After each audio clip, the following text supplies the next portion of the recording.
334 avant Jésus-Christ, Alexandre, alors âgé de 21 ans, souverain du petit royaume grec de Macédoine, mena une invasion du vaste empire perse.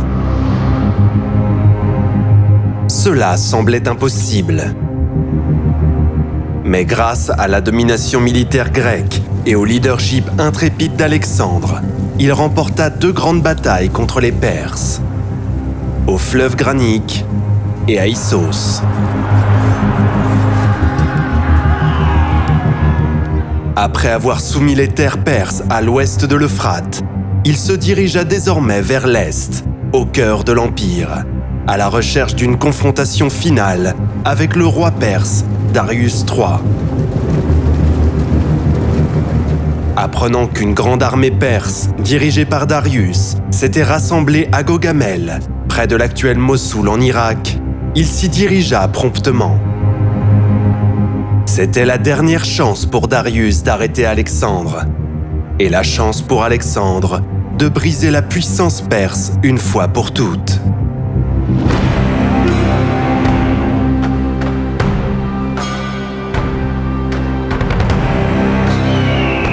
Darius avait choisi de combattre en terrain découvert, où son avantage numérique serait plus significatif. Ses soldats avaient également travaillé dur pour nettoyer et aplanir le terrain, afin de le rendre adapté aux chars de guerre perses. Selon les estimations modernes, l'armée perse comptait entre 50 et 80 000 hommes et était composée de contingents provenant de tout l'Empire. Infanterie de Syrie et de Babylone. Cavalerie d'Arménie, d'Inde et d'Asie centrale. Jusqu'à 200 chars à faux. Et même une poignée d'éléphants de guerre. L'armée d'Alexandre était plus petite et pouvait être jusqu'à 2 fois moins nombreuse. Il a déployé ses unités dans leur formation habituelle. Sur le flanc gauche, la cavalerie tarse et thessalienne, commandée par Parménion. Au centre, les vétérans macédoniens de la phalange, chacun armé de sa pique Saris de 5,4 mètres. Sur le flanc droit, Alexandre était accompagné de sa cavalerie d'élite, les compagnons, et de sa meilleure infanterie, les hypaspistes. C'étaient les unités avec lesquelles Alexandre comptait lancer son attaque principale. Les hoplites grecs formaient une deuxième ligne et soutenaient les 2 ailes, qui étaient inclinées vers l'arrière pour se protéger de l'encerclement perse.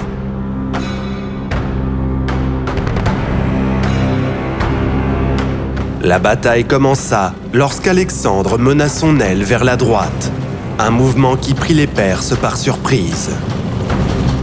Alexandre pourrait-il vraiment essayer d'encercler leur immense armée ?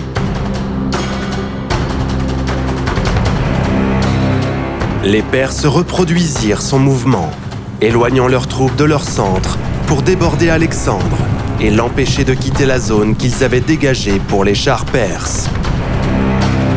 Mais la manœuvre inhabituelle d'Alexandre était un piège. Elle visait à inciter les Perses à affaiblir leur centre. Voyant son succès, il ordonna à sa cavalerie grecque de charger pour maintenir les Perses en position. Une bataille de cavalerie géante se déroulait sur l'aile droite. Pendant ce temps, Darius, estimant que le moment était décisif, lança ses chars.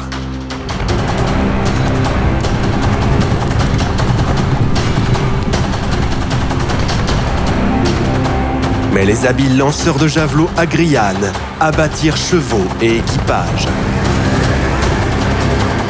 Tandis que l'infanterie grecque ouvrait des voies, permettant aux chars de passer sans danger.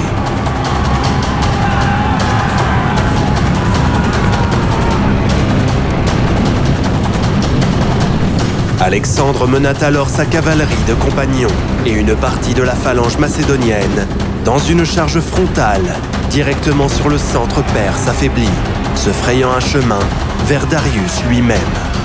La férocité soudaine de l'assaut d'Alexandre jeta les Perses dans la panique. le centre de l'armée se brisa et s'enfuit, le roi Darius lui-même menant la déroute.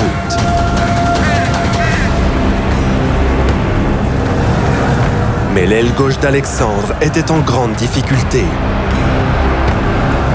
Parménion, confronté à un assaut massif de la cavalerie perse, était pratiquement encerclé. Des cavaliers indiens et scythes avaient même traversé une brèche dans la ligne grecque. Mais plutôt que de faire demi-tour et d'attaquer les Grecs par derrière, ils avaient continué tout droit pour piller leur camp.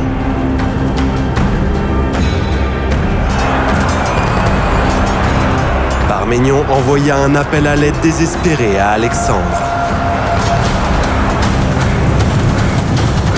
Le roi abandonna sa poursuite de Darius, se regroupa et chargea l'aile droite perse.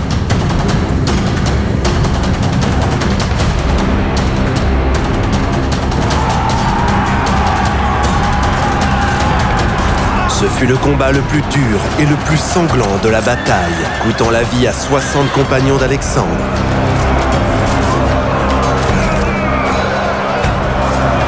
Finalement, alors que la nouvelle de la fuite de Darius se répandait sur le champ de bataille, les derniers cavaliers perses se retournèrent et s'enfuirent.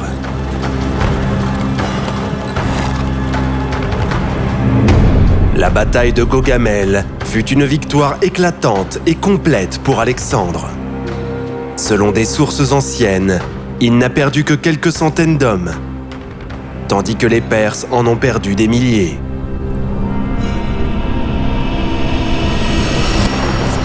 Alexandre avait mis en déroute la grande armée de Darius, et désormais, la route vers Babylone, la principale capitale de l'Empire, était ouverte. Le roi macédonien entra dans la grande ville en triomphe, reconnu par les fonctionnaires perses comme son nouveau souverain légitime. Il en fut de même dans la ville de Suse, où Alexandre prit solennellement place sur le trône royal de Perse. Dans les montagnes du Zagros, à un col connu sous le nom de Porte Perse, une courageuse force perse retint l'armée d'Alexandre pendant 1 mois. Les Grecs finirent par trouver un chemin de montagne qui contournait leur position, leur permettant d'encercler et d'éliminer les défenseurs. Au début de l'année 330 avant Jésus-Christ, Alexandre atteint Persépolis, la capitale cérémonielle de l'Empire. Alexandre voulait apparaître comme un libérateur aux yeux des Perses, comme un successeur légitime du roi Darius. Mais il ordonna alors le pillage et l'incendie de Persépolis, en représailles à l'invasion perse de la Grèce et à l'incendie des temples sacrés d'Athènes en 480 avant Jésus-Christ.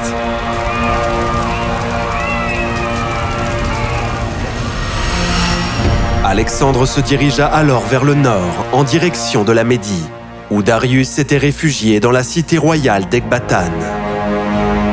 Alexandre était déterminé à capturer Darius, mais le roi fugitif fuyait vers l'est dans l'espoir de lever une nouvelle armée dans les provinces de Parthie, de Bactriane et de Sogdie. Ce ne fut pas le cas. Alors qu'Alexandre se rapprochait, le roi perse fut assassiné par un de ses propres gouverneurs, Bessus, qui s'autoproclama alors nouveau souverain de l'Empire. Alexandre ordonna que Darius soit enterré dans les tombeaux royaux de Persépolis, aux côtés de ses ancêtres. Il s'arrêta alors pour organiser son vaste nouvel empire. Alexandre nomma les vice-rois pour gouverner les provinces en son nom, conservant à leur poste plusieurs Perses qui avaient juré fidélité. Puis, il reprit sa marche vers l'est. Son objectif, retrouver et tuer l'usurpateur Bessus. Soumettre les provinces orientales de l'Empire et atteindre le bout du monde.